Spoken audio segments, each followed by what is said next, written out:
hope you enjoy the story. Let's begin. Cole Merrick sat at the dinner table, watching his wife arrange the silverware with precision. Everything in the Merrick household had its place, especially people. "Remember," Marla said, placing a smaller portion on Delaney's plate, "a disciplined body creates a disciplined mind." Cole noticed the tremor in his 14-year-old daughter's hand as she reached for her water glass. Her pianist's fingers looked thin and pale against the crystal. "How's the piece coming along for Friday's recital?" Cole asked. Before Delaney could answer, Marla cut in. "She's still struggling with the third movement. Aren't you, sweetie?" Her voice carried that saccharine tone Cole had come to recognize as her public voice. "I'll get it," Delaney said, eyes down. "My piano teacher thinks I just need more time with it." "Time isn't the issue," Marla replied, her smile never faltering. "Commitment is. We create our own excellence, don't we? Like I always tell my clients, excellence isn't an accident, it's a habit." Cole caught Delaney's subtle eye roll and felt a spark of satisfaction. His daughter was still in there somewhere. "I've printed out your practice schedule for tomorrow," Marla continued, sliding a color-coded sheet across the table. "I've added an extra hour before school. The recital's in 3 days, and we need to be the best version of ourselves by then." Cole watched as Delaney's shoulders hunched slightly. "She's been practicing 6 hours a day already, Marla. That's more than enough." "For mediocrity, sure," Marla replied, still smiling. "But Delaney isn't mediocre, are you, sweetheart?" "No, Mom," came the automatic response. "Julian stopped by the house today," Cole said, changing the subject. "Said he's offering a youth class at the gym if Delaney's interested." Marla's smile tightened. "Martial arts? That's hardly going to help her get into Juilliard. Besides, she doesn't have time for distractions." "It might help with her focus," Cole suggested. "Different types of discipline can complement each other. I've already got her on the optimal nutrition and exercise plan," Marla said dismissively. "Everything is calculated for peak performance, including her medication schedule." She tapped a small pill box beside Delaney's plate. "Don't forget these after dinner." Cole watched his daughter nod obediently. Something inside him shifted a tectonic plate, moving just millimeters, but enough to signal a coming quake. Later, Cole found Delaney at the piano, her fingers moving mechanically over the keys.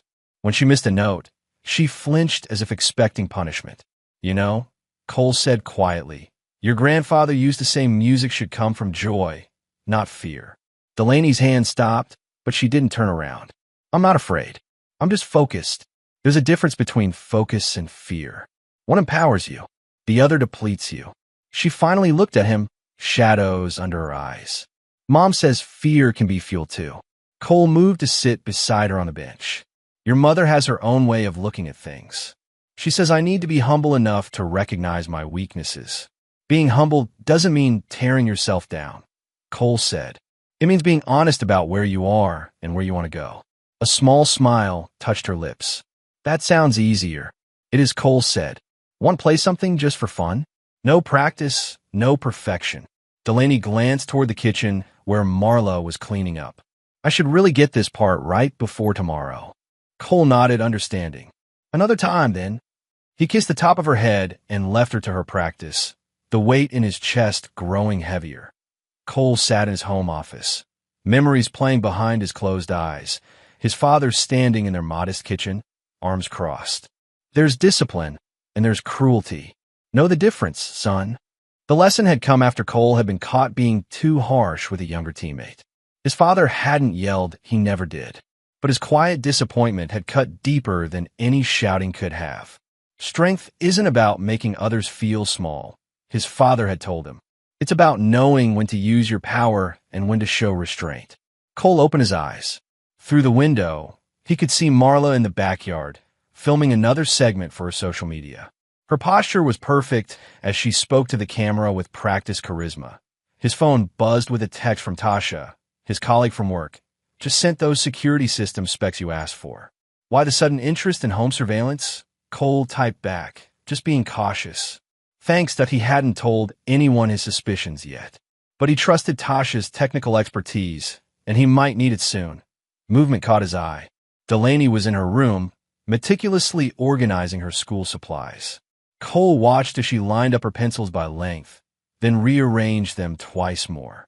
The behavior had started about a year ago. Around the time Marla's wellness coaching had taken off, he remembered Delaney at 10 laughing, messy, creative. Now she moved like someone navigating a minefield, careful of every step. His cell phone rang. It was Julian. "Hey, brother," his friend's voice came through. "You and the kiddo decide about those classes yet?" "Marla thinks it might interfere with piano," Cole replied, keeping his voice low to a brief silence. "You know, when you were deployed, you asked me to keep an eye on them.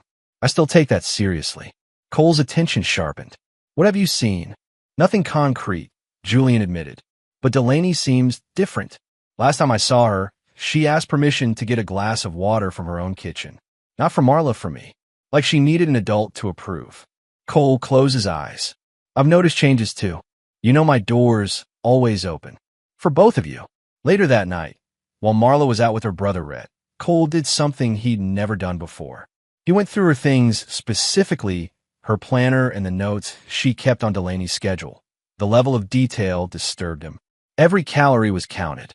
Every minute accounted for. Even bathroom breaks were scheduled.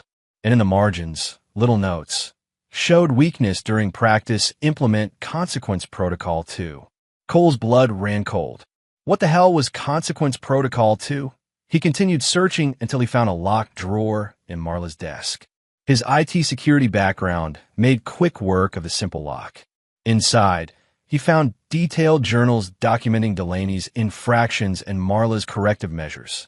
One entry from 3 months ago stood out. Dell complained about stomach pain after lunch. Likely excuse to avoid afternoon practice.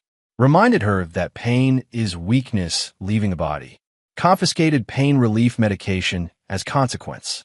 Will return when she completes full practice schedule. Without complaints, Cole's hand shook as he replaced everything exactly as he'd found it. He needed more evidence, and he needed to be strategic. If Marla discovered he was onto her, she'd just get better at hiding it. That night, he lay awake long after Marla returned, listening to her steady breathing beside him and wondering how he'd missed the signs for so long.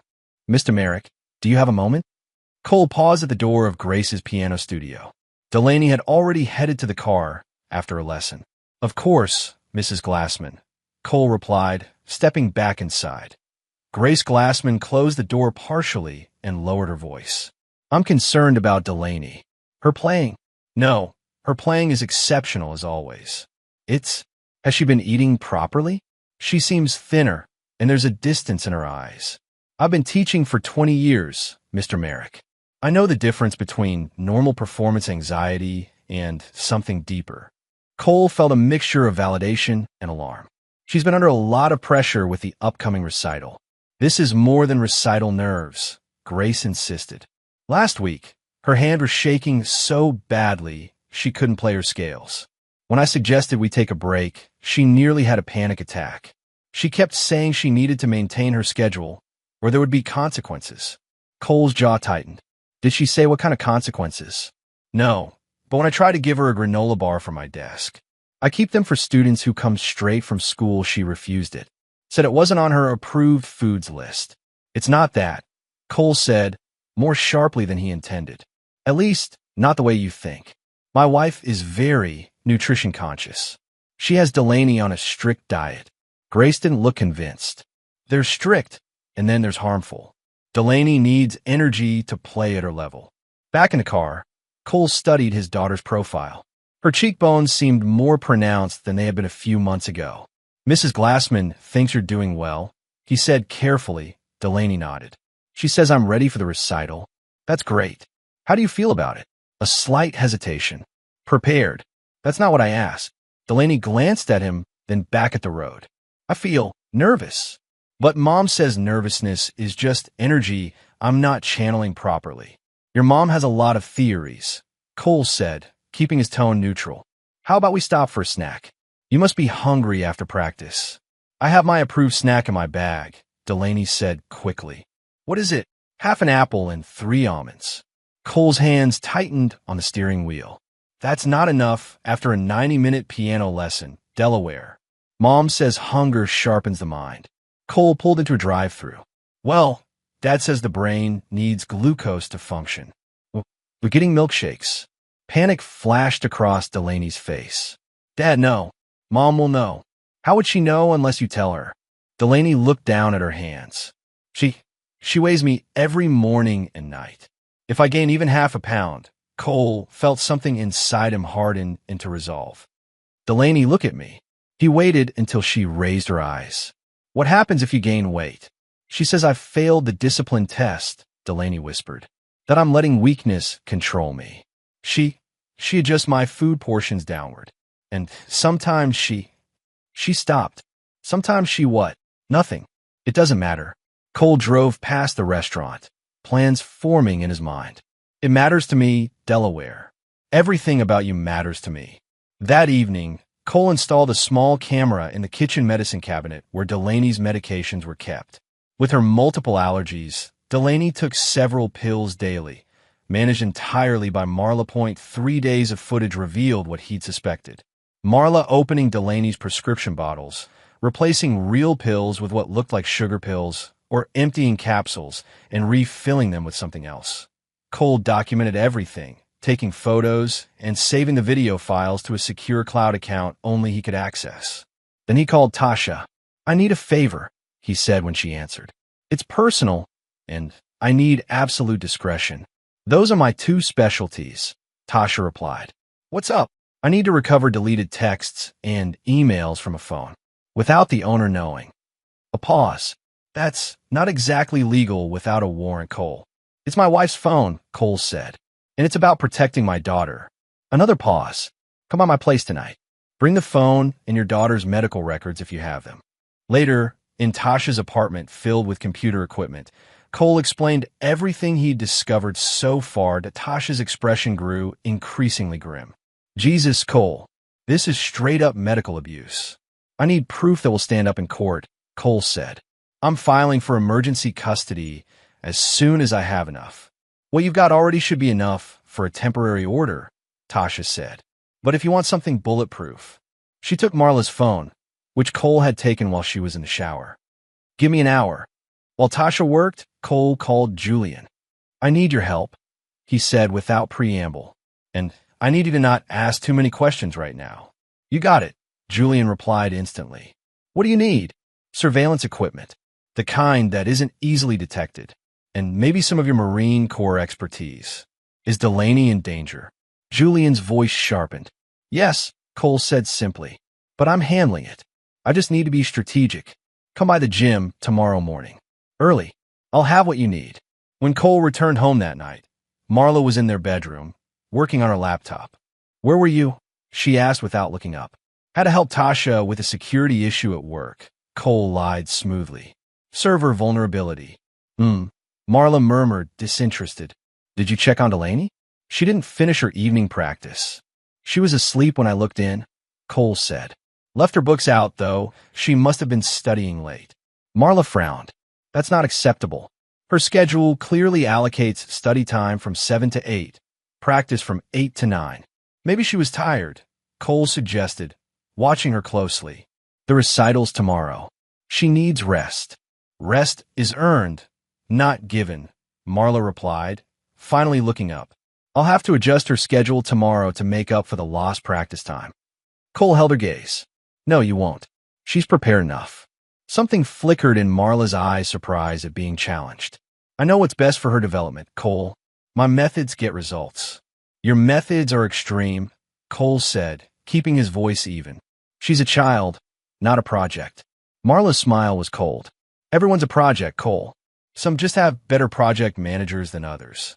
The recital hall buzzed with anticipation. Cole sat in the front row, watching Delaney backstage through the curtain gap. She stood apart from the other students, her hands opening and closing at her sides, her face pale. Marla sat beside him, perfectly poised in a cream-colored dress, her smile fixed. She looks focused, she whispered. Good. Cole said nothing. He'd been tracking Delaney's food intake all day, or rather, the lack of it. Marla had declared it a cleansing day to sharpen her mental acuity. No breakfast, a few cucumber slices for lunch. And as far as Cole could tell, none of her medication he'd tried to intervene, offering Delaney a protein bar when Marla wasn't looking, but she'd refused, panic in her eyes. "Mom says nothing but water today," she'd whispered. "Please, Dad, I can't break the rules today. It's too important." Now, watching her sway slightly as she waited for her turn, Cole cursed himself for not being more insistent. "Delaney Merrick will be performing Chopin's Ballade No. 1 in G minor," the announcer said. Marla straightened in her seat, her hand finding Cole's arm and squeezing it tightly, a warning, not affection. Delaney walked to the grand piano, her steps careful. She sat, adjusted the bench, and placed her hands on the keys. The opening notes were hesitant but accurate. As the piece progressed, her confidence seemed to grow. 4 minutes in, during the most complex section of the piece, Delaney's right hand faltered. She recovered, but Cole could see the panic building on her face. She glanced toward the audience, toward Marla, and her fingers stumbled again. "Focus, Delaney," Marla whispered, too low for anyone but Cole to hear. "We don't quit." Delaney pushed on, but her playing grew increasingly unsteady. Then, halfway through a particularly demanding passage, her hands froze completely. She stared at the keys, her breathing rapid and shallow. Cole leaned forward, alarm building. Delaney looked up, directly at her mother. "I can't," she mouthed, and then she collapsed sideways off the bench. Chaos erupted. Cole vaulted onto the stage, reaching Delaney before anyone else. Her skin was clammy, her pulse rapid but weak. "Call an ambulance," he shouted, gathering her small body into his arms. Grace appeared at his side. "What happened? Is she diabetic?" "No, but she has severe allergies and—" Cole stopped, looking up as Marla pushed through the crowd, her face a mask of concern that didn't reach her eyes. "She's just overwhelmed," Marla announced loudly. "Stage fright. She gets nervous." "This isn't nerves," Cole snapped. "She's having a medical emergency." Paramedics arrived minutes later. As they loaded Delaney onto a stretcher, Cole heard a familiar voice. "What in heaven's name is all this drama about?" Lorna Ray Hensley, Marla's mother, pushed her way forward, her southern accent thickening with disapproval. "When I was her age, we played through fevers and broken fingers." "Not now, Mother," Marla said, her public smile firmly in place. "Delaney's just having a little episode. Aren't you, sweetheart?" But Delaney didn't respond. Her eyes were closed, her breathing shallow.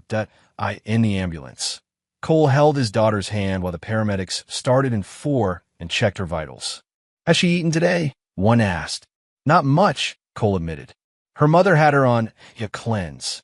The paramedic's expression remained neutral, but her eyes hardened. "And her medications?" "The bracelet says she has several allergies. She should have taken them this morning," Cole said, his voice tight. "But I'm not sure she did." At the hospital, a doctor approached after initial tests. "Mr. and Mrs. Merrick? Your daughter is stable now. We got her on glucose and antihistamines. Her tests show significant malnourishment and evidence of an allergic reaction." "Allergic to what?" Cole asked. "Based on her history, most likely gluten. There were traces in her system, but not enough to indicate a full meal. More like cross-contamination." Cole's eyes locked with Marla's. "Or deliberate exposure." Marla's face drained of color. "What the hell were you thinking?" Cole demanded once they were alone in the hospital corridor, his voice low but intense. "Keep your voice down," Marla hissed, glancing around. "This is hardly the place." "Answer me," Cole interrupted. "Why hasn't she been getting her medication? Why is she malnourished? What exactly are you trying to prove?" Marla squared her shoulders.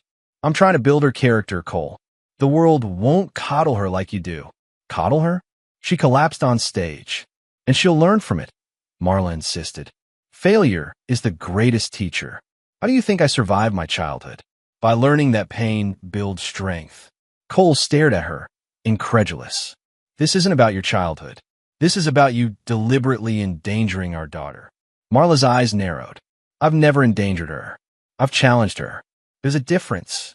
"The doctors found gluten in her system," Cole said. "You know what that does to her?" A slight hesitation. "She must have eaten something." "Stop lying." Cole's voice was quiet but deadly. "They found traces, not a meal's worth." like someone had been exposing her to small amounts. Enough to make her sick, but not enough to send her to the hospital. Until today, when you withheld her medication too. Marla's facade cracked slightly. She needs to build tolerance. The pills were making her soft, dependent. They were keeping her alive. She was using them as a crutch. Marla snapped, finally dropping the pretense. Just like she uses you. All this coddling is making her weak. She needs to learn that the world doesn't stop for discomfort. Anaphylaxis isn't discomfort, Marla. It's potentially fatal. I had it under control, Marla insisted. Small exposures build immunity. That's not how severe allergies work, and you know it, Cole said. This wasn't about building immunity. This was about control. Your control. Marla's expression hardened. She needed to learn humility. She was getting arrogant about her playing, thinking she didn't need to work as hard. Cole felt something inside him shift, the final tectonic plate moving before an earthquake. Humility, he repeated. You deliberately made our child sick to teach her humility. I was making her stronger, Marla insisted. Everything I've done has been for her benefit. My methods get results. Your methods nearly killed her today, Cole said, his voice deadly calm now. And they end now. Marla's laugh was sharp. You don't get to decide that, Cole. I'm her mother. I know what's best for her development. Do you know what my father taught me? Cole asked, his eyes never leaving hers. He taught me that there's a line. A clear line between discipline and cruelty. And when someone crosses that line with a child, he paused, letting the words hang between them. They forfeit their right to that child. Are you threatening me? Marla's voice was incredulous. I'm making you a promise, Cole replied. This ends now, one way or another. He turned and walked back into Delaney's room without waiting for a response. Over the next 3 days, Cole barely left the hospital. He slept in the chair beside Delaney's bed, coordinated with her doctors, and kept Marla at a distance with the help of hospital staff who had been quietly informed of the situation that on the evening of the 3rd day. As Delaney slept, Cole stepped into the hallway to take a call from Tasha. I've got everything, she said without preamble. Texts, emails, deleted notes, it's all here, and it's worse than you thought. She's been documenting everything, Cole, like some sick experiment. She even has spreadsheets tracking Delaney's compliance and resistance scores. Cole closed his eyes briefly. Send it all to my secure email. And Tasha, thank you. When he returned to the room, Delaney was awake, watching him with wary eyes. Is Mom coming back tonight? She asked. No, Cole said. And she won't be staying with us when you come home tomorrow, either. Delaney's eyes widened. What do you mean? Cole sat on the edge of the bed. Del, we need to talk about what's been happening. The medication, the food restrictions, all of it. I need you to be completely honest with me. Tears filled her eyes. I can't. Yes, you can, Cole said gently. No one's going to punish you for telling the truth. Not ever again. And so, in halting words, Delaney told him everything. The cleansing days before performances. The pills Marla would replace with sugar capsules to test her resilience. The way Marla would sprinkle allergens on her food to build tolerance, and then withhold her medication to teach her to push through discomfort. The punishments for gaining weight, missing notes during practice, or showing any emotion Marla deemed weak. Being locked in her room without dinner. Having her phone and books taken away. Being forced to practice until her fingers bled, then being told that champions play through pain. By the time she finished, Cole's hands were shaking with suppressed rage, but his voice remained steady. None of that was okay, he told her. None of it was your fault, and none of it is ever happening again. That night, after Delaney had fallen asleep again, Cole made 3 phone calls. The first was to his lawyer. The second was to Julian. The third was to Grace Glassman. And then he began to plan. Cole sat across from his lawyer, Sharon Takahashi, in her downtown office. Between them lay a stack of documents, medical records, transcripts of text messages, printouts of emails, and photographs. This is compelling evidence of medical abuse, Sharon said, reviewing the materials. Withholding prescribed medication, intentional allergen exposure, malnutrition, it's enough for emergency custody and a temporary restraining order. I want full custody, Cole said. Permanent. Sharon nodded. That's the end goal, but these cases take time. The emergency order buys us that time, while keeping Delaney safe. How quickly can we file? I can have the paperwork ready by tomorrow morning, Sharon replied. But Cole, once we file, Marla will be served immediately. She'll know you're taking legal action. Cole nodded. I'm counting on it. After the meeting, Cole drove to Julian's gym. The place was empty except for his friend, who was closing up for the night. How's Delaney? Julian asked as he let Cole in. Better. She's staying with Grace Glassman for a few days while I get everything in order. Julian raised an eyebrow. The piano teacher? You trust her that much? She suspected something was wrong long before I did, Cole said. And Marla doesn't know where she lives. Julian nodded, leading Cole to his office in the back. He unlocked a cabinet and pulled out a duffel bag. Everything you asked for, he said, unzipping it to reveal an array of surveillance equipment. Many cameras, audio recorders, GPS trackers, all military grade. Untraceable. Cole examined the equipment. You sure you want to be involved in this? It could get messy. Julian's expression hardened. You remember what I told you when you got back from deployment? I said I'd have your 6 until the day I die. That includes Delaney. Cole gripped his friend's shoulder. Thanks, Jules. What's the plan? Julian asked. Marla's birthday is in 3 weeks, Cole explained. She's been planning this elaborate party for months, inviting all her wellness clients, social media followers, potential sponsors. It's going to be her big networking event of the year, and you're going to crash it. A cold smile touched Cole's lips. No, I'm going to make sure it crashes itself. Later that evening, Cole met Tasha at a quiet coffee shop across town. She slid a flash drive across the table. Everything's on here, she said. I've organized it chronologically, with the most damning stuff highlighted. Those text exchanges with her brother about using Delaney as a case study for her parenting book? Stomach turning. Cole pocketed the drive. I need one more favor. Name it. I need access to her client list and event planning accounts. He outlined what he was looking to do. Tasha whistled low. That's comprehensive. You're not just looking to get custody. You want to burn her whole empire down. She built that empire on abusing our daughter, Cole said flatly. So yes, I want it gone. Over the next week, Cole methodically implemented his plan. He filed for emergency custody, which was granted within 48 hours based on the medical evidence. Marla was served with papers at her wellness studio, surrounded by clients. Cole had already moved Delaney's essential belongings to Grace's house and changed the locks on their home. When Marla called, raging, he answered calmly. You can't do this, she hissed. You can't just take my daughter. The court disagrees, Cole replied. You'll be allowed supervised visitation once the investigation is complete. Investigation? Cole, this is ridiculous. Everything I did was for her benefit. Tell that to the judge, Cole said before hanging up. With Tasha's help, he gained access to Marla's event planning accounts and began making subtle changes. The caterer for a birthday party suddenly had the wrong date.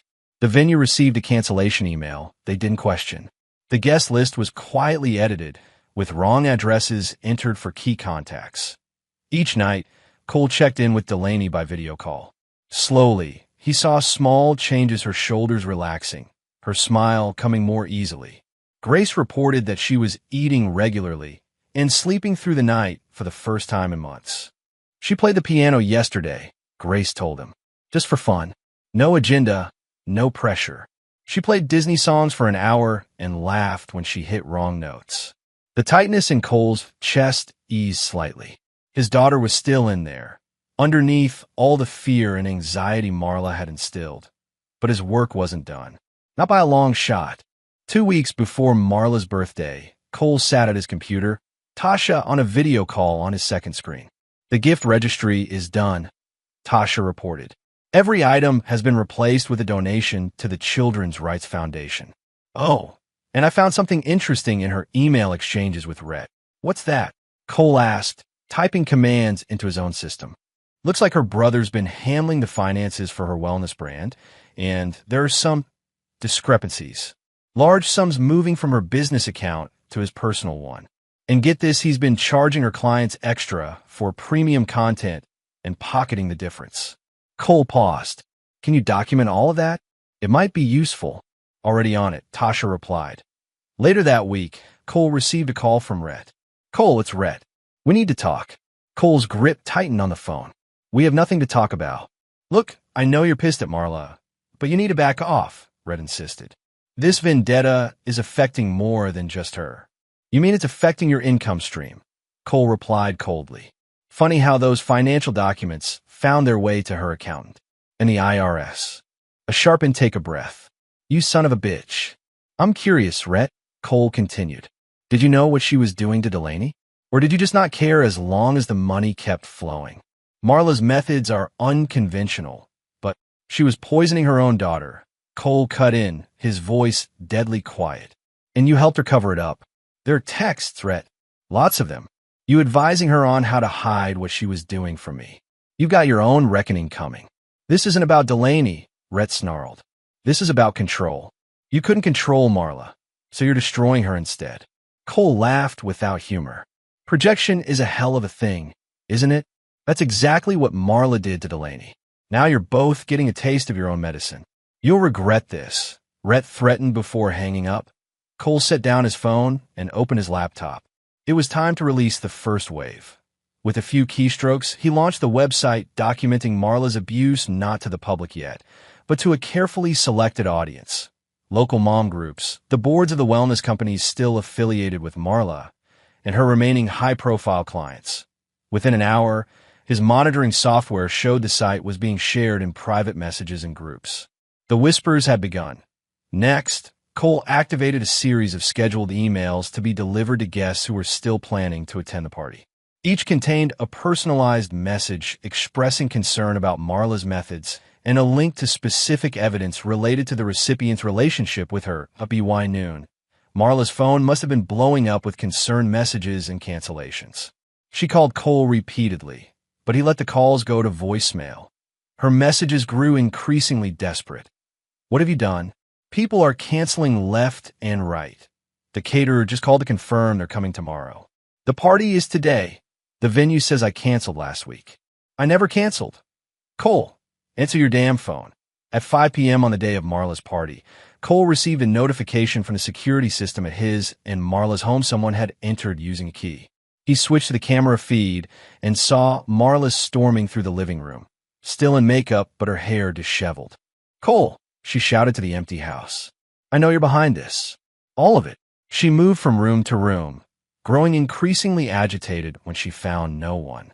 Finally, she entered Cole's office and spotted the computer on his desk, deliberately left on with a countdown clock displayed on the screen point 2:00:00. 1 hour, 59 minutes, and 59 seconds. 1 hour, 59 minutes, and 58 seconds. Marla stared at it, her face pale. Then she began searching through his desk drawers, looking for anything to stop whatever was coming next. Cole watched her panic with cold satisfaction. The countdown was just for show, a psychological tactic to increase her stress. The real timer was in his hand, a simple app on his phone that would trigger the final phase when he decided it was time at 6:30 p.m. Cole received confirmation that Marla had arrived at the venue and upscale event space she had rented months ago. The place was mostly empty save for a few confused staff members and a handful of guests who hadn't gotten the message about the cancellation or address change. Julian's hidden cameras showed Marla frantically trying to contact the caterer, the DJ, and missing guests.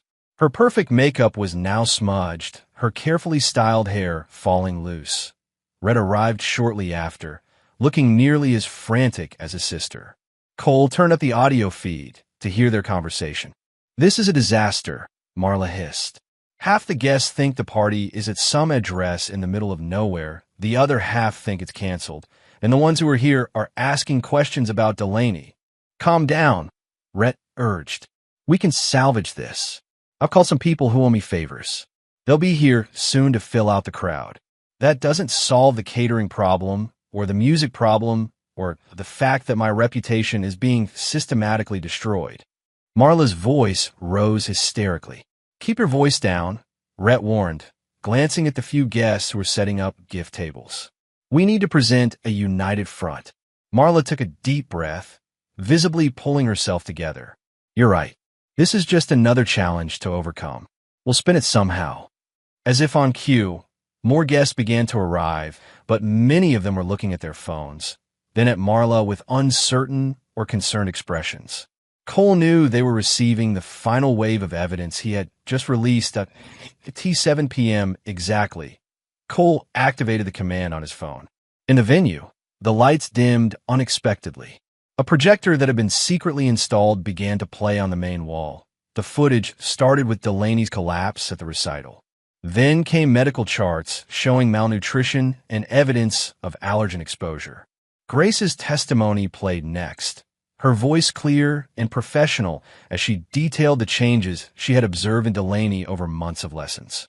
She went from a confident, joyful player to a frightened child who flinched at mistakes. Grace said on screen. "Why try to give her a snack during a lesson?" She panicked, saying it wasn't on her approved foods list and that there would be consequences if she ate it. The presentation continued with screenshots of Marla's text to Rhett. Dell failed the discipline test again today. Caught her sneaking food. Implementing consequence protocol 3, that she thinks the pills I'm giving her are her real meds. Perfect compliance tool. Using Dell as case study for chapter 4 of the book. Breaking resistance through controlled hardship. On screen, Marla lunged for the projector, but it was mounted too high to reach. Rhett tried to unplug it, but Julian had hidden the power source too well. Guests were recording now, some with expressions of horror, others with the gleeful look of people witnessing a social media-worthy meltdown. The final blow came when the projection switched to a live feed of the website Cole had created, now public and already being shared across multiple platforms. The hashtag the humility game was trending, with former clients coming forward with their own stories of Marla's extreme methods. In the venue, Marla collapsed into a chair, her carefully constructed image crumbling before her eyes. Rhett stood beside her, his own face ashen as financial documents appeared on screen, evidence of his embezzlement from her business accounts. Cole watched it all from his kitchen, feeling no joy, only a grim sense of justice being served. The damage was irreparable. By morning, Marla's wellness empire would be in ruins. Her clients would be gone, her sponsors withdrawn, her reputation destroyed. Just as she had nearly destroyed their daughter, IT wasn't revenge. It was consequence. The aftermath of Marla's birthday disaster spread across social media like wildfire.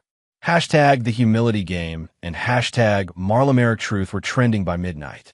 By morning, every wellness company associated with her had issued statements severing ties. 3 days after the party, Cole's doorbell rang. When he opened it, he found Lorna Ray Hensley on his doorstep, her face tight with fury. "You've gone too far," she declared, pushing past him into the house. "My daughter is in shambles because of you." Cole closed the door calmly. "Your daughter is in shambles because her abuse was exposed." "Abuse?" Lorna snorted. "In my day, we called it parenting. You've always been too soft, Cole." Marla was just trying to prepare Delaney for the real world. By poisoning her? By withholding her medication? That's not preparation, Lorna. It's cruelty. Builds character, Lorna insisted. "Look at Marla. She went through the same thing, and she turned out fine." Cole stared at her, understanding dawning. "You did the same to her." Something flickered in Lorna's eyes, defensive, but with a hint of uncertainty. "I raised her to be strong, to not make excuses." "You broke her," Cole corrected. "And then she tried to break Delaney. The cycle stops here." "Where's my granddaughter?" Lorna demanded. "I have a right to see her." "No, you don't," Cole replied. "Not according to the emergency custody order, which specifically mentions you as a potentially harmful influence." Lorna's face flushed. "You'll regret this. We're family." "Family doesn't poison family," Cole said, opening the door. "Goodbye, Lorna." Later that day, Cole received a text from a number he didn't recognize. When he opened it, he found a video of Marla, clearly recorded without her knowledge. She was sitting in what looked like a lawyer's office, her appearance disheveled, her eyes red from crying. "I don't care what it costs," she was saying to someone off camera. "I want him destroyed. Take everything, the house, his savings, his reputation. Make him pay for what he's done to me." The video ended, and a text followed. "Thought you should see what you're up against. She's unraveling. Be careful." J. Cole recognized the initial Julian had someone on the inside of Marla's legal team. He wasn't sure whether to be grateful or concerned about the extent of his friend's involvement. That night, Cole received a call from Sharon. Marla's lawyer reached out, she said without preamble. They want to discuss a settlement. Cole frowned. What kind of settlement? Marla will agree to supervise visitation only, with a licensed therapist present, in exchange for you removing the website and ceasing any further public actions against her. No, Cole said immediately. The website stays up as a warning to others who might follow her methods. As for visitation, that's for the court to decide based on what's best for Delaney. I thought you'd say that, Sharon replied. But I had to ask. The hearing is still on for next week. Be prepared, they're going to paint you as obsessed with revenge, using Delaney as a pawn in your vendetta against Marla. Let them try, Cole said. The evidence speaks for itself. His phone buzzed with a text from an unknown number. We need to talk. Face to face. Just you and me. For Delaney's sake. Marla. Cole stared at the message for a long time before replying. Tomorrow. Noon. The coffee shop on Maple. Public place, no lawyers. Cole arrived at the coffee shop 20 minutes early, choosing a table in the corner with a clear view of both entrances. He ordered a black coffee and waited, his posture deceptively relaxed while his mind remained sharp and vigilant. Marla entered exactly at noon, a shadow of her former self. Her designer clothes had been replaced by jeans and a simple blouse, her hair pulled back in a ponytail instead of her usual perfect styling. She spotted him immediately and walked over, ignoring the whispers from people who recognized her from the viral videos. You came, she said, sitting across from him. I said I would, Cole replied, studying her. Her eyes were clear, no evidence of drugs or alcohol, just exhaustion and something else he couldn't quite identify. I've lost everything, Marla said without preamble. My clients, my sponsors, my reputation. Even my brother won't return my calls now that he's facing fraud charges. Those are the consequences of your actions, Cole said evenly. Not mine. Marla's laugh was hollow, still so righteous. You didn't have to destroy me so thoroughly, Cole. Taking Delaney would have been enough. This was never about hurting you, Cole corrected. It was about making sure you couldn't hurt anyone else. Your methods were dangerous, and you were teaching them to other parents. Marla looked down at her hands. I thought I was helping her, making her stronger. No, Cole said, his voice hardening. You knew exactly what you were doing. The journal entries, the spreadsheets, tracking her compliance, that wasn't misguided love. That was control, experimentation. I was raised the same way, Marla argued, a hint of her old defiance returning. It made me resilient. It made you cruel, Cole countered, and empty. So empty you had to fill yourself by controlling a child who trusted you. Marla's eyes flashed. You think you're so much better? Look at what you did to me. The methodical way you dismantled everything I built. That wasn't justice, Cole. That was vengeance. The difference, Cole said quietly, is that I never hurt Delaney to get to you. A tense silence fell between them. My lawyer says I should fight for partial custody, Marla finally said. That I could claim temporary insanity, get therapy, and eventually rebuild my relationship with Delaney. Cole didn't respond, waiting for her to continue. But I'm not going to, Marla sighed. Not now, at least. Delaney needs stability, not a court battle. What are you proposing? Cole asked cautiously. I'll agree to this supervised visitation. Once a week, with a therapist present. I'll take parenting classes, do whatever the court requires. Marla leaned forward. In exchange, I want you to stop the active campaign against me. Leave the website up if you must, but no more releases of private information. Cole considered her offer. It was more reasonable than he had expected. And Delaney? Will you respect her boundaries during these visits? No more discipline talk. No more guilt trips. I just want to see my daughter, Marla said. And for the first time, Cole heard genuine emotion in her voice. I know I've damaged her trust. I know it will take time to repair, if it ever can be. If Cole emphasized, that will be up to her, not me. I won't force her to see you if she doesn't want to. Marla nodded slowly. I understand. Cole stood up. I'll have Sharon draw up the agreement. But Marla, he added, his voice dropping to a cold, quiet tone, if you ever try to manipulate or harm Delaney again, in any way, What I've done so far will seem merciful by comparison." Marla looked up at him, and for a brief moment he saw clarity in her eyes, recognition of the immovable force she had awakened in him. "I believe you," she said simply. The courtroom was silent as Judge Patricia Winters reviewed the final pieces of evidence. Cole sat at the plaintiff's table, his posture straight but not rigid, his expression calm but resolute. Across the aisle, Marla sat with her attorney, dressed conservatively in a navy suit, her hair pulled back in a modest bun, the picture of a concerned mother unfairly separated from her child. Behind her sat Lorna Ray, whose expression alternated between righteous indignation and theatrical dismay whenever particularly damning evidence was presented. "Your Honor," began Marla's attorney, a sleek woman named Rebecca Thornton, "while we acknowledge the concerning nature of some of the evidence presented, we must consider the overall context. Mrs. Merrick has an exemplary record as a parent in all other respects.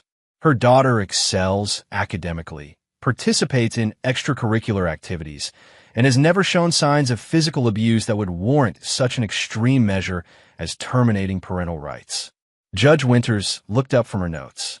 "Counsel, the medical records indicate multiple instances of deliberately induced allergic reactions and malnutrition. Are you suggesting that academic achievement somehow outweighs this?" Thornton adjusted her approach. "No, Your Honor. We're suggesting that Mrs. Merrick was operating under extreme psychological distress due to her own childhood trauma. Her methods, while misguided, came from a place of genuine concern for her daughter's future. With proper therapy and supervision, Mrs. Merrick can learn appropriate parenting techniques." Cole listened impassively. The psychological defense had been expected. Sharon had prepared him for it. "Mrs. Merrick has already begun intensive therapy," Thornton continued, gesturing to a report on the judge's desk. "Her therapist notes significant progress in recognizing the harmful patterns she was perpetuating from her own upbringing." Judge Winters turned to Sharon. "Counsel for the plaintiff, your response?" Sharon Takahashi stood, her small stature belying her formidable presence. "Your Honor, while we don't discount the importance of therapy, it doesn't erase the calculated nature of Mrs. Merrick's actions. This wasn't a parent losing control in a moment of stress. This was systematic abuse documented in Mrs. Merrick's own words." She approached the bench with a tablet. "With permission, I'd like to present Mrs. Merrick's personal journals, in which she meticulously tracked her daughter's infractions and her corresponding corrective measures over a period of 2 years." The judge reviewed the entries, her expression growing grimmer with each page. Next came Delaney's pediatrician, who confirmed the pattern of unexplained allergic reactions and weight loss that didn't align with normal adolescent development. Delaney's medical records show consistently decreasing weight over the past year, Dr. Rivera testified. When questioned separately, she admitted to me that she was following a special diet her mother had created to build discipline. By the afternoon session, Cole could sense the direction the case was taking. The evidence was simply too overwhelming. Even Thornton's skilled maneuvering couldn't overcome the systematic documentation of Marla's actions. When court reconvened, Judge Winters delivered her ruling with clear conviction. Based on the preponderance of evidence presented, this court finds that Marla Merrick engaged in a pattern of behavior constituting psychological and medical abuse of the minor child, Delaney Merrick. The court hereby grants full physical and legal custody to Cole Merrick. Cole remained still, his expression unchanged despite the victory. Mrs. Merrick will be permitted supervised visitation once monthly, contingent upon continued psychological treatment and completion of an approved parenting course. These visits will be conducted in the presence of a court-appointed supervisor and may be increased in frequency, pending evaluation after 6 months. Judge Winters looked directly at Marla. This court takes no pleasure in limiting a parent's access to their child. However, the primary consideration must always be the child's safety and well-being. Mrs. Merrick, you have demonstrated patterns of behavior inconsistent with that priority. She turned to Cole.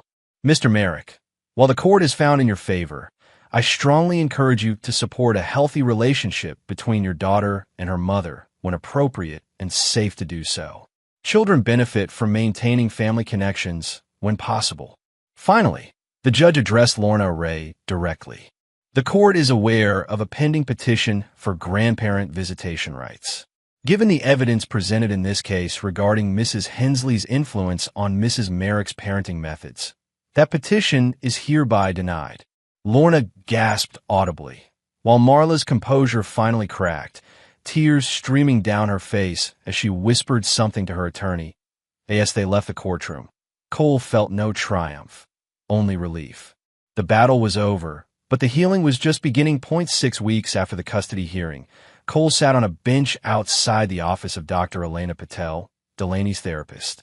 Through the window, he could see Delaney sitting cross-legged in an armchair, talking animatedly about something.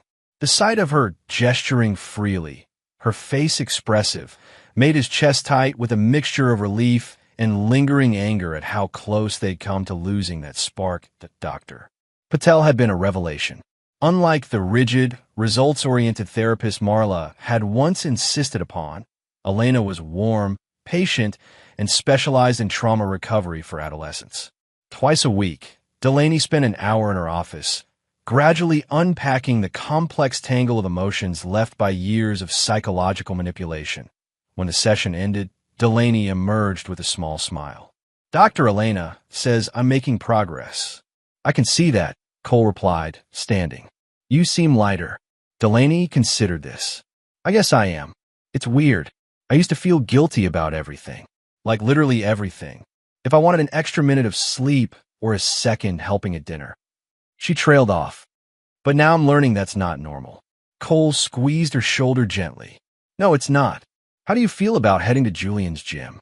He mentioned you were making good progress on those self-defense basics. Delaney's face brightened. Can we? I've almost got the wrist escape move down. Julian's gym had become something of a sanctuary for both of them.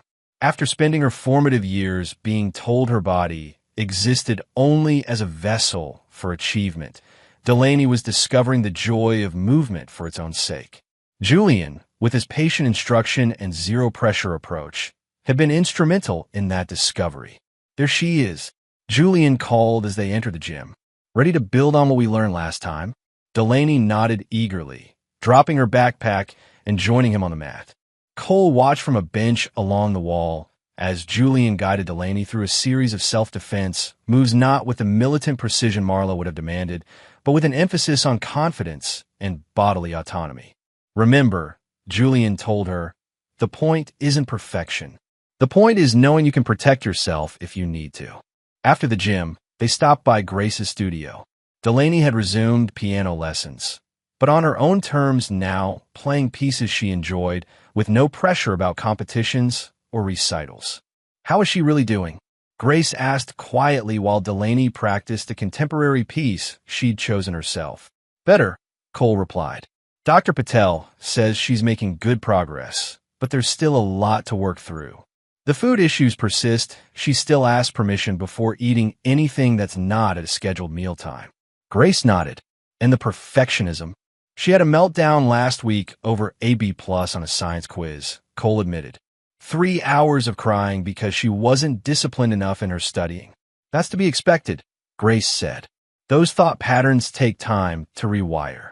But I've noticed she's becoming more willing to experiment with her playing, to take risks, try new interpretations. That's a good sign. From inside the studio, the music had shifted. Delaney was improvising now, adding her own flourishes to the piece.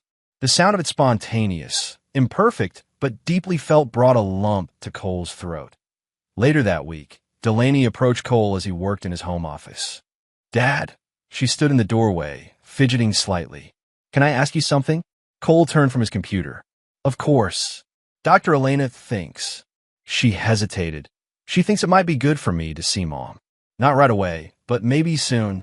Cole kept his expression neutral despite the immediate tightening in his chest. How do you feel about that? Delaney sank into the chair across from his desk. Scared, confused, but also, I don't know. I have questions only she can answer. That makes sense, Cole said carefully. You know you don't have to decide right now. Or ever, if you're not ready. I know, Delaney nodded. But Dr. Elena says avoiding it forever might make it bigger in my mind than it needs to be. Cole considered this. Dr. Patel is very wise. If and when you decide you're ready, we'll arrange it exactly according to the court's parameters. A supervisor present the whole time in a neutral location. And you can end it at any point if you feel uncomfortable. Would you be there too? Delaney asked, her voice small. If you want me to be, Cole assured her. Whatever makes you feel safest. Delaney seemed to relax slightly. Not yet, but soon maybe. 1 week later, Delaney had her first supervised visit with Marla. It was held at a family counseling center with a court-appointed supervisor. Cole waited in an adjoining room, respecting Delaney's wish to speak with her mother alone, but staying close enough to intervene if needed. Through the observation window, Cole watched their reunion. Marla moved forward as if to hug Delaney, then stopped herself, respecting the physical boundaries that had been established. Instead, she sat across from her daughter, hands folded in her lap. "Thank you for agreeing to see me," Marla began, her voice pitched low. Delaney nodded, her posture guarded but not fearful. "I have questions. I'll answer anything you ask," Marla promised. Completely honestly. "What?" Delaney asked simply. "Why did you do those things to me?" Marla seemed taken aback by the directness of the question, but she didn't deflect. The easy answer would be that I was treated the same way growing up. But that's not really an answer, is it? The truth is more complicated. She paused, gathering her thoughts.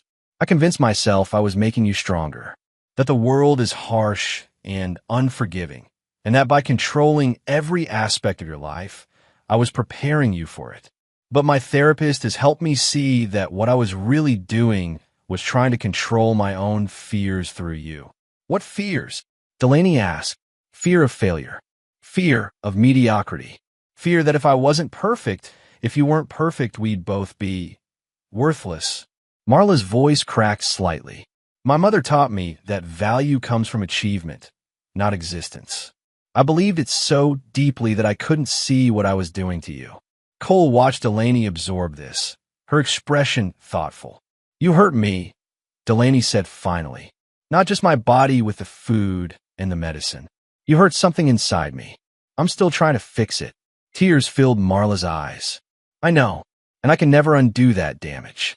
All I can do is tell you how deeply sorry I am, and show you through my actions that I'm changing.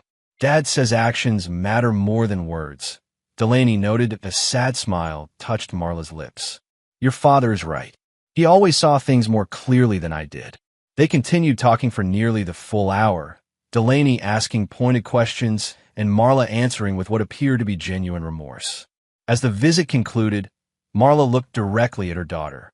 I don't expect forgiveness, Delaney. What I did was unforgivable. But I hope that someday we might find a new kind of relationship, one based on respect for who you actually are, not who I tried to make you be. Delaney considered this. Maybe. I don't know yet. That's fair. Marla acknowledged. Whatever you decide, I'll respect it. After the visit, Delaney told Cole that Marla had asked to speak with him. He agreed to one conversation. With the supervisor present 3 days later, Cole found himself sitting across from Marla in the same counseling center. She looked thinner than when he'd last seen her, shadows under her eyes despite the careful makeup she'd applied. Thank you for agreeing to this, she began. Cole said nothing, his face impassive. Marla took a deep breath. I wanted to apologize to you directly, not just for what I did to Delaney, but for how I betrayed your trust as a parent and partner. I'm not here for apologies, Cole said, his voice level. I'm here because Delaney asked me to come. I understand, Marla nodded, but I need to say this anyway. She clasped her hands tightly in her lap. I was so focused on creating the perfect image, the perfect family, the perfect child, the perfect life that I lost sight of what actually matters. I hurt our daughter, and I hurt you by extension. This isn't about me, Cole replied. It never was. No, Marla agreed. But you were the one who saw what was happening when everyone else bought into my facade. You were the one who protected her when I was the threat she needed protection from. Her voice caught. You were the parent I failed to be. Cole's expression remained unchanged. Is there a question in there somewhere? Cole, Marla leaned forward. We were married for 15 years. We built a life together. Doesn't that count for anything? Something cold and final settled in Cole's eyes. You used our daughter to feed your ego. I don't forgive people like you. Marla flinched as if struck. I'm trying to change. For Delaney's sake, I hope you are, Cole replied. But some things can't be undone, Marla. Some trust, once broken, stays broken. As they prepared to leave, Marla made one last attempt. I know you don't believe me, but I am sorry, Cole. Truly sorry. Cole paused at the door, turning to face her fully. Sorrow doesn't erase consequences, Marla. You'll have to live with yours, just as Delaney will have to live with the scars you gave her. Without waiting for a response, he turned and walked away. Cole was at work when the call came from his lawyer, Sharon Takahashi. You need to see this, Sharon said without preamble. I'm sending a link to your email now. It's going to be on every news outlet by the evening. Cole opened the email on his laptop and clicked the link to a local news site. The headline made him pause. Wellness guru faces class action lawsuit. Former clients allege psychological harm from toxic parenting advice. Skimming the article, Cole learned that a woman named Rebecca Young, once one of Marla's most devoted clients, had filed a lawsuit claiming that Marla's parenting methods had caused significant and lasting psychological harm to her 10-year-old son. More significantly, 15 other former clients had joined the suit, creating a potential class action. I didn't initiate this, Cole said immediately. I know, Sharon assured him. This is entirely separate from our case. Ms. Young apparently implemented Marla's discipline protocols with her son, resulting in anxiety disorders and an eating disorder that required hospitalization. When news of your custody case became public, she connected the dots. Cole found a quote from Rebecca Young. I trusted Marla Merrick as a parenting expert. I paid thousands for her coaching, followed her methods exactly, and watched my happy child transform into an anxious, fearful person who thought his worth depended on perfect compliance. When I learned what she had done to her own daughter, I realized I'd been complicit in abusing my son. What does this mean for Delaney? Cole asked, his primary concern immediate. Nothing directly, Sharon replied. The lawsuit doesn't name either of you, but it will bring public attention back to Marla's methods and, by extension, what happened to Delaney. So we need to prepare her, Cole concluded. When Delaney arrived home from school, Cole was waiting in the living room. Hey, kiddo, he greeted her. How was school? Good, Delaney replied, dropping her backpack by the door, a small act of normal teenage messiness that would have earned her punishment in Marla's regime. Ms. Patel assigned us a cool project on ecosystems. That sounds interesting, Cole said. Listen, there's something we need to talk about. He explained the lawsuit in simple terms, careful not to editorialize or express satisfaction. Delaney listened attentively, her brow furrowed in concentration. So these people are saying Mom hurt their kids too? With the same stuff she did to me? She finally asked. Yes, Cole confirmed. And they're seeking damages money to compensate for therapy costs and emotional suffering. Delaney was quiet for a moment, processing. I feel bad for those kids. The simple statement, focused on the other children rather than herself, made Cole's chest tighten with pride. Despite everything, Delaney's capacity for empathy remained intact. I know, he said. So do I. Will Mom go to jail? Delaney asked, her voice smaller. No, Cole explained. This is a civil suit, not criminal charges. It's about financial compensation, not incarceration. Delaney nodded, relief evident in her posture despite her complicated feelings toward her mother. What does it mean for us? You might hear people talking about it, Cole said. At school, online, or elsewhere. I wanted you to be prepared and to know that you don't have to answer anyone's questions or explain anything. This isn't your responsibility to manage. The lawsuit continued to grow, with more former clients coming forward. A local journalist named Andrea Martinez published a feature article detailing Marla's rise and fall, including interviews with several affected families. The piece connected Marla's methods to broader concerning trends in tough love, parenting philosophies, using testimony from child psychologists who condemned the approaches Marla had championed point one evening, Cole received a text from a number he didn't recognize. "You probably don't want to hear from me, but I thought you should know I've been contacted about being a witness in the lawsuit against Marla. They want me to testify about what I knew regarding her methods. I'm going to do it. It's time I took responsibility for my part in all this." Rhett Cole was surprised. Marla's brother had always been driven by self-interest, quick to cover his own involvement in any scheme that went wrong. His willingness to testify suggested either a genuine change of heart or, more likely, an attempt to mitigate his own legal exposure. Either way, it was another nail in the coffin of Marla's defense. The performance hall looked different, somehow smaller, less imposing than Cole remembered. Perhaps it was simply the contrast between then and now, between the tense father watching his daughter being pushed beyond her limits and the cautiously hopeful one sitting here today.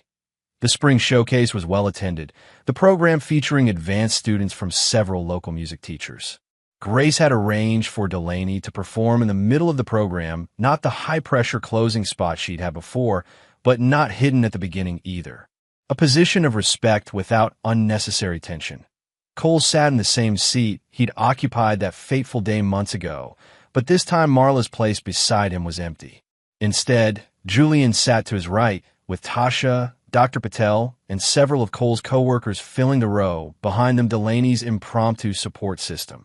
When Delaney's turn came, Cole felt his hands tighten on the armrests. She walked to the piano with measured steps, not the rigid posture Marla had drilled into her, but not slouching either. Finding her own balance. She sat, adjusted the bench, and took a deep breath. Then, without the paralyzed hesitation that had marked her last performance, she began to play. She had chosen Beethoven's Moonlight Sonata, specifically the first movement, with its contemplative, flowing quality. Not a piece meant to showcase technical virtuosity, but one that required emotional depth and interpretive skill. A piece that spoke of both melancholy and hope. Cole watched her hands move across the keyboard with a fluidity that had been absent before. Where once she had played like someone navigating a minefield, now she moved like someone following a familiar path through a beloved landscape, respectful of its contours, but not afraid of them. In the quiet, introspective passages, Cole could hear Delaney's own voice emerging subtle variations in tempo and emphasis that made the familiar piece distinctly hers. When she reached a particularly delicate section, her fingers faltered slightly, a minor hesitation that once would have sent her spiraling into panic. Instead, she paused, took a breath, and continued, the brief imperfection absorbed into the overall flow of the piece, rather than disrupting it. Cole felt a tightness in his throat at this small but significant victory. As the final notes faded, a moment of silence hung in the air the audience caught in the spell Delaney had woven. Then applause erupted, genuine and warm. Some people even rose to their feet, including Dr. Patel and Grace, who had slipped in from backstage to watch. Delaney looked up, surprise and pleasure washing across her face. She stood, performed a small, graceful bow, and then in a moment that caught Cole off guard smiled directly at him, a real smile that reached her eyes. Cole didn't smile back. Instead, he gave her a single, deliberate nod, a gesture of acknowledgement that carried more weight than any grin could have. It said, "I see you. I see your strength. I see your courage. And I respect it." It was enough. More than enough that, as they drove home afterward, Cole glanced at his daughter in the passenger seat. The tense, anxious girl who had once measured every word, every movement, every bite of food against an impossible standard was fading. In her place was emerging a young woman who understood that worth came from within, not from the approval of others. The healing wasn't complete, might never be entirely complete. There would still be therapy sessions, difficult days, moments when old patterns reasserted themselves. The lawsuit against Marla would continue to unfold, bringing fresh reminders of painful times. But tonight, in this moment, they had reclaimed something vital. Not just a stage or a performance, but Delaney's right to define herself on her own terms. To play music because she loved it, not because someone else demanded perfection. To be human, with all the beautiful imperfections that entailed. Cole had never needed revenge for himself. only justice for his daughter.